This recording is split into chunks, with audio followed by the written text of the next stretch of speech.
नमस्कार दोस्तों, स्वागत है अपने YouTube channel top trending GK में। दोस्तों इस वीडियो में देखने वाले हैं रेलवे एनटीपीसी एग्जाम 2020-21 में टोटल 125 पारियों में जो कथन और नारों से संबंधित सवाल पूछे गए थे। टोटल 22 सवाल हैं। कथन यानी ये कथन किसका है, ऐसे सवाल थे। साथ ही साथ जो स्लोगन है नारों से रिलेटेड, यहाँ पर 22 सवाल बहुत ज़्यादा इंपॉर्टेंट सवाल है, नए सवाल है, तो काफ़ी कुछ नया सीखने को मिलने वाला है। वीडियो के अंत तक ज़रूर बने रहना। पीडीएफ फाइल के लिए आपको टेलीग्राम चैनल ज्वाइन करना है, जिसकी लिंक डिस्क्रिप्शन बॉक्स में मिल जाएगी। ये सारे इंपॉर्टेंट सवाल कवर करें। उससे पहले मैं आपको बता दूं, आप किसी भी कॉम्पिटिटिव एग्जाम्स की तैयारी करते हो, मॉक टेस्ट लगाना बहुत ज़्यादा जरूरी होता है। आप अपनी तैयारी को परख सकते हो, कौन सा सेक्शन वीक है उसको बूस्ट कर सकते हो, कम समय में ज़्यादा सवाल अटेम्प्ट कर सकते हो। और जितनी ज़्यादा आप प्रैक्टिस करेंगे आपका कॉन्फिडेंस भी यहाँ पर बढ़ने वाला है। मॉक टेस्ट के लिए टेक्स्ट बुक आपके लिए बेहतरीन रहेगा, क्योंकि यहाँ पर आप अनलिमिटेड मॉक टेस्ट लगा सकते हो। सारे एग्जाम्स के मॉक टेस्ट एक ही पास के अंतर्गत लगा सकते हो। ये ईयरली पास है। इसमें यदि आप टीटीजी के कूपन कोड अप्लाई करते हो तो आपको एक्स्ट्रा यहाँ पर 50 रुपये का और डिस्काउंट मिल जाएगा इस लाइफ टाइम पास में।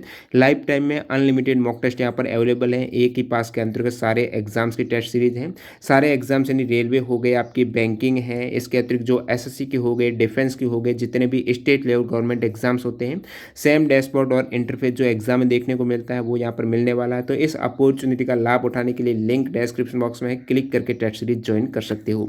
तो चलिए कंटिन्यू कर लेते हैं। जो भी यहाँ पर स्टेटमेंट और स्लोगन से सवाल पूछे गए हैं, देखिएगा पहला सवाल, संयुक्त राष्ट्र संघ का गठन मानवता स्वर्ग तक पहुंचाने के लिए नहीं बल्कि उसे नरक से बचाने के लिए हुआ है। ये कथन किसका है? तो दोस्तों ये कथन है डैग हैमरशोल्ड ने कहा था कि संयुक्त राष्ट्र संघ का गठन हुआ है वो मानवता स्वर्ग तक पहुंचाने के लिए नहीं बल्कि उसे नरक से बचाने के लिए हुआ है। ये सवाल 3 सेट में एनटीपीसी में पूछा गया था। डैग हैमरशोल्ड का ये स्टेटमेंट हो जाएगा। नेक्स्ट देखिएगा, we owe a lot to the Indians who taught us how to count without which no worthwhile scientific discovery could have been made। ये स्टेटमेंट किसका है? हिंदी में बोले तो हम भारतीयों के लिए बहुत कुछ है जिसने हमें सिखाया कि कैसे गिनती करना है, जिसके बिना कोई सार्थक वैज्ञानिक खोज नहीं की जा सकती है। भारतीय ने ही यहाँ पर जीरो की खोज की थी, जिसके बिना कोई सार्थक वैज्ञानिक खोज नहीं की जा सकती है। अल्बर्ट आइंस्टीन का ये स्टेटमेंट हो जाएगा। नेक्स्ट में देखिएगा, महात्मा को अफ्रीका ने बनाया है, ये किसने कहा था? महात्मा को अफ्रीका ने बनाया है, ये चंद्रन देवनसन ने कहा था। ये स्टेटमेंट है दोस्तों चंद्रन देवनसन का। नेल्सन मंडेला ने महात्मा गांधी जी के बारे में क्या कहा कि you gave us Mohandas Gandhi, आपने हमको मोहनदास गांधी दिया। We return him to you as Mahatma Gandhi, हमने आपको वापस रिटर्न करके महात्मा ऐड कर दिया, महात्मा गांधी दे दिया। और गांधी जी के आगे जो महात्मा शब्द है, संज्ञा है, ये रविंद्रनाथ टैगोर ने दी थी। सुभाष चंद्र बोस ने गांधी जी को फादर ऑफ नेशन कहा है। गांधी जी 9 जनवरी 1915 को दक्षिण अफ्रीका से भारत लौटे थे, इसलिए 9 जनवरी को प्रवासी भारतीय दिवस हर वर्ष भारत में मनाया जाता है। जवाहरलाल नेहरू देशभक्त और जिन्ना राजनीतिज्ञ, ये कथन किसका है? मौलाना अबुल कलाम आजाद ने कहा था जवाहरलाल नेहरू देशभक्त है और जिन्ना राजनीतिज्ञ हैं। ये उन्होंने अपनी पुस्तक इंडिया विंस फ्रीडम में कथन लिखा था। अगला सवाल, माना आप रोते हैं क्योंकि सूरज आपके जीवन से बाहर चला गया है, तो आपके आंसू आपको तारों से, सितारों को देखने से रोकेंगे। ये किसने कहा था? इंग्लिश में आप देख सकते हो, if you cry because the sun has gone out of your life your tears will prevent you from seeing the star.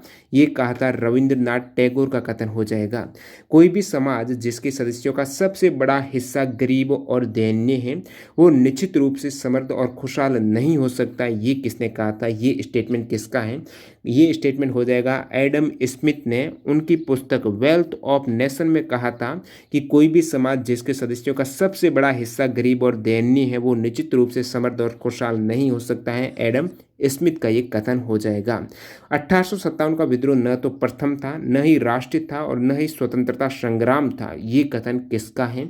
RC Majumdar का ये स्टेटमेंट है। इन्होंने कहा कि 1857 का जो क्रांति है वो या फिर विद्रोह है, वह न तो प्रथम विद्रोह था, न ही वो राष्ट्रीय था और न ही स्वतंत्रता संग्राम था। ये कहा था आरसी मजूमदार ने। अब देखिए यहाँ पर 1857 की क्रांति से जुड़े अन्य स्टेटमेंट की बात करूँ तो 1857 के विद्रोह को सबसे पहले किसने आज़ादी का पहला युद्ध कहा था? बहुत बार एग्जाम में पूछा जाता है, आज़ादी का पहला युद्ध 1857 के विद्रोह को किसने कहा था सबसे पहले? तो विनायक दामोदर सावरकर ने कहा था। 1857 की क्रांति के रिलेटेड अन्य यहाँ पर मैं बात करूँ स्टेटमेंट की, तो सैनिक विद्रोह की संख्या 1857 के विद्रोह को किसने दी थी? सैनिक विद्रोह की संख्या दी थी दोस्तों होम्स लॉरेंस मालसन, साथ ही साथ दुर्गादास बंदोपाध्याय, मोहिनुद्दीन और ट्रैवलियन मुंशी जीवनलाल, इन सभी ने। और 1857 की क्रांति को कट्टरपंथियों व ईसाइयों के विरुद्ध संग्राम रिज ने कहा था। सभ्यता एवं बर्बरता के बीच संघर्ष, ये कहा था टी.आर. होम्स ने। हिंदू मुस्लिम षड्यंत्र, ये आउट्रम व ट्रेलर ने कहा था। राष्ट्रीय विद्रोह कहा था बेंजामिन डिजाइलिन ने। राष्ट्रीय विप्लव कहा था डॉक्टर ताराचंद ने। राष्ट्रीय स्वतंत्रता के लिए सुनियोजित संग्राम, ये अशोक मेहता ने कहा था। 1857 के विद्रोह से एक ये स्टेटमेंट है कि जो युद्ध धर्म की रक्षा के लिए शुरू हुआ शीघ्र ही स्वतंत्रता संग्राम का रूप ले लिया, ये कहा था एस.एन. सेन ने। और 1857 की क्रांति को मेरठ का विद्रोह गर्मी की आंधी की तरह अल्पकालीन एवं अचानक था, ये एस.एन. सेन ने कहा था। नेक्स्ट में देखिएगा, पूछा गया है ब्रिटिश भारत में भारतीयों के सहयोग से ही शासन कर रहे हैं। महात्मा गांधी जी ने ये कथन है वो किस पुस्तक में लिखा है कि ब्रिटिश भारत में भारतीयों के सहयोग से ही शासन कर रहे हैं? तो ये महात्मा गांधी जी ने उन्होंने अपनी पुस्तक हिंद स्वराज में 1909 में लिखा था। नेक्स्ट में देखिएगा, किसने कहा था कि अवध एक चेरी के समान है जो एक दिन हमारे मुंह में गिर जाएगा? ये सवाल भी 3 से 4 सेट में एनटीपीसी में पूछा गया था। तो लॉर्ड डलहौजी ने कहा था कि अवध राज्य का वर्णन किया उन्होंने कि एक चेरी जो एक दिन हमारे मुंह में गिर जाएगी, लॉर्ड डलहौजी ने। किसने कहा था कि बिजली और कपड़े में चिंगारी समान घटना है? किसने कहा कि बिजली और कपड़े में जो चिंगारी है वो एक समान घटना है? तो ये अमेरिकी वैज्ञानिक बेंजामिन फ्रैंकलिन ने दिखाया कि बिजली और आपके कपड़ों से निकली चिंगारी एक ही घटना है। 1752 में ये इन्होंने बताया था बेंजामिन फ्रैंकलिन ने। महात्मा गांधी जी को भिखारी के वेश में महान आत्मा किसने कहा था? तो रविंद्रनाथ टैगोर ने कहा था गांधी जी को भिखारी के वेश में महान आत्मा है। और महात्मा गांधी जी ने, जो महात्मा गांधी जी को महात्मा की उपाधि है वो भी रविंद्रनाथ टैगोर ने दी थी। रविंद्रनाथ टैगोर को गुरुदेव की उपाधि ये गांधी जी ने दी थी। एक स्टेटमेंट ये भी पूछा जाता है एग्जाम में, महात्मा गांधी जी को अर्धनग्न फकीर हैं, ये किसने कहा था? अर्धनग्न फकीर हैं ब्रिटिश प्रधानमंत्री विंस्टन चर्चिल ने कहा था गांधी जी को अर्धनग्न फकीर।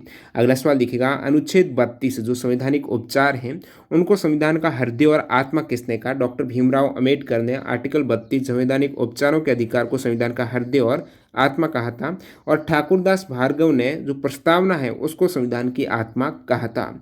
अब नारों से संबंधित देखिए, ये तो स्टेटमेंट के टोटल 12 सवाल थे और 10 सवाल यहाँ पर नारों के बारे में पूछे गए हैं स्लोगन से। तो स्वराज मेरा जन्मसिद्ध अधिकार है, मैं इसे लेकर रहूंगा, नारा किसने दिया है? तो दोस्तों ये नारा दिया था लोकमान्य बाल गंगाधर तिलक ने, स्वराज मेरा जन्मसिद्ध अधिकार है, मैं इसे लेकर रहूंगा। गरीबी हटाओ का नारा किसने दिया था? गरीबी हटाओ देश बचाओ का नारा दिया था 1971 के आम चुनाव में इंदिरा गांधी जी ने दिया था। गरीबी हटाओ देश बचाओ का नारा 1971 के आम चुनाव में इंदिरा गांधी जी के द्वारा। जय जवान जय किसान का नारा किसने दिया था? तो ये नारा दिया था दोस्तों लाल बहादुर शास्त्री ने। जय जवान जय किसान का नारा कब दिया गया था, किस युद्ध के दौरान, ये आपको पूछा जा सकता है। तो ये नारा सबसे पहले 1965 के भारत पाक युद्ध के दौरान भारत के तत्कालीन प्रधानमंत्री उस समय श्री लाल बहादुर शास्त्री ने दिया था, भारत पाक युद्ध 1965 के दौरान। अब इसके आगे जय किसान, जो जय विज्ञान ऐड हुआ है, जय जवान जय किसान जय विज्ञान, ये नारा दिया था पूर्व प्रधानमंत्री अटल बिहारी वाजपेयी ने। ये 1998 में पोखरण परमाणु परीक्षण के बाद जय जवान जय किसान जय विज्ञान का नारा दिया था। करो या मरो का नारा किसने दिया था? तो महात्मा गांधी जी ने दिया था करो या मरो का नारा। कब दिया था, ये भी एनटीपीसी में पूछा हुआ सवाल है। गांधी जी ने 1942 के भारत छोड़ो आंदोलन के दौरान करो या मरो का नारा दिया था, ये आपको पता होना चाहिए कब नारा दिया था, एनटीपीसी में आ चुका है। भारत छोड़ो नारा ये किसके द्वारा दिया गया है? भारत छोड़ो नारे की बात करें तो भारत छोड़ो को नारा मेहर अली ने लिखा था मेहर अली ने। और महात्मा गांधी ने इसे आम लोगों के बीच में पहुंचाया था भारत छोड़ो नारा। ये 8 अगस्त 1942 को मुंबई की ग्वालियर टैंक मैदान में अखिल भारतीय कांग्रेस महासमिति ने भारत छोड़ो आंदोलन का प्रस्ताव पारित किया। देखिए भारत छोड़ो नारा का तो ये गांधी जी हो जाएगा, लेकिन आपको पूछ ले भारत छोड़ो प्रस्ताव का मसौदा है वो किसने तैयार किया? भारत छोड़ो प्रस्ताव का मसौदा है, ड्राफ्ट है, ये जवाहरलाल नेहरू जी के द्वारा तैयार किया गया था। अगला सवाल देखिएगा, पूछा गया है who gave the slogan of total revolution, संपूर्ण क्रांति का नारा किसने दिया है? जयप्रकाश नारायण ने। इन्होंने इंदिरा गांधी की सत्ता को उखाड़ फेंकने के लिए ये नारा दिया था। जयप्रकाश नारायण ने संपूर्ण क्रांति का नारा दिया था। मुस्लिम लीग के कराची सेशन में जो 1943 में हुआ था, कौन सा नारा उसमें दिया गया था? तो कराची अधिवेशन, मुस्लिम लीग का जो कराची अधिवेशन हुआ था वो 1943 में जो अधिवेशन हुआ था उसमें कौन सा नारा दिया गया था? डिवाइड एंड क्विट यानी बांटो और छोड़ो को नारा है। ये कराची अधिवेशन 1943 में जो मुस्लिम लीग का हुआ था उसमें मोहम्मद अली जिन्ना के द्वारा ये नारा दिया गया था, बांटो और छोड़ो। दिल्ली चलो का नारा किसने दिया था? दिल्ली चलो का नारा दोस्तों नेताजी के द्वारा, नेताजी सुभाष चंद्र बोस ने दिया था दिल्ली चलो का नारा। एक सवाल ये पूछा गया था कि निम्न में से कौन सा नारा संबंधित व्यक्ति गलत सुमेलित है? तो दे रखा था स्वराज मेरा जन्मसिद्ध अधिकार है बाल गंगाधर तिलक, इंकलाब जिंदाबाद भगत सिंह, तुम मुझे खून दो मैं तुम्हें आज़ादी दूंगा सुभाष चंद्र बोस, करो या मरो लाला लाजपत राय। गलत पूछा है तो ये गलत दे रखा है। करो या मरो का नारा मैंने बताया आपको महात्मा गांधी जी ने दिया था 1942 के भारत छोड़ो आंदोलन के दौरान। बाकी सभी नारे सही सुमेलित हैं। अंतिम सवाल देखिएगा, आराम हराम है ये नारा किसने दिया है?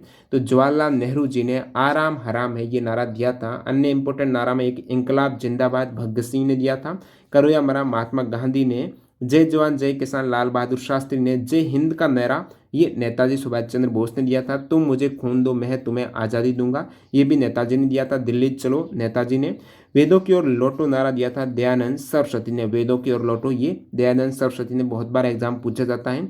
सरफरोशी की तमन्ना अब हमारे दिल में है, देखना है जोर कितना बाजुए कातिल में है, ये नारा दोस्तों दिया था ये बिस्मिल अजीमाबादी ने नारा ये लिखा था। सरफरोशी की तमन्ना अब हमारे दिल में है, देखना है जोर कितना बाजुए कातिल में है, इसको बिस्मिल आजिमाबादी ने लिखा था। और राम प्रसाद बिस्मिल ने उनका जो शेर है वो फांसी के फंदे पर झूलने के समय ये शेर कहा था। और स्वतंत्रता जन्मसिद्ध अधिकार है लोकमान्य तिलक का हो जाएगा। अब आपको कमेंट करके बताना है कि मारो फिरंगी नारा है ये किसने दिया था? मारो फिरंगी को ये नारा किसने दिया था? जो भी कैंडिडेट अंत तक वीडियो देख रहे हैं कमेंट ज़रूर कर देना। बहुत बार सवाल ये आता है मारो फिरंगी को ये नारा किसने दिया था। वीडियो पूरा देखने के लिए बहुत बहुत धन्यवाद। काफ़ी कुछ नए सवाल यहाँ पर एनटीपीसी में पूछे गए थे जो स्टेटमेंट से, वो आपने देखे। और जो भी कैंडिडेट चैनल पर न्यू है चैनल को सब्सक्राइब कर देना। और इसकी PDF फाइल के लिए आपको टेलीग्राम से जुड़ना होगा जिसकी लिंक डिस्क्रिप्शन बॉक्स में, वहाँ से फाइल मिल जाएगी। धन्यवाद।